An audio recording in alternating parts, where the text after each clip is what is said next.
Mag-unboxing tayo ngayon guys. Ito yung na-order ko sa Shopee. Ano ito? Thermocouple. Para sa ating heater controller. Buksan natin to ngayon. Tingnan natin.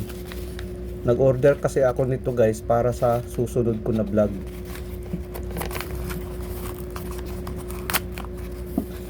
Buksan natin to.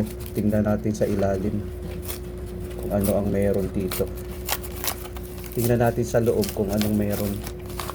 Ito na yung thermocouple guys na in-order ko. Abangan nyo guys sa susunod ko na vlog. Ipapakita ko sa inyo kung paano to ikabit. Inaantay ko lang yung temperature controller natin. Ito siya guys. Sensor ito para sa ating heating elements. Ito siya. Para sa ating heater. Ngayon kung paano natin ito ilagay. Made in China kasi ito guys. Pero ito guys, for demonstration lang no. Ito ay thermocouple para sa heater controller. Ito ay sensor para sa ating heater. Kung makikita mo dito guys, itong dalawang ito, pag makikita mo red, ito yung positive, tapos ito naman yung negative. Itong black na blue ang kanyang terminal lug.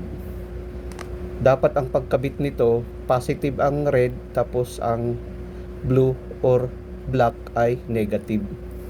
Tapos ito yung nakakasense ng init para ibabato niya dun sa ating temperature controller. Abangan nyo guys ang video ko sa susunod. Ipapakita ko sa inyo kung paano natin to ikabit.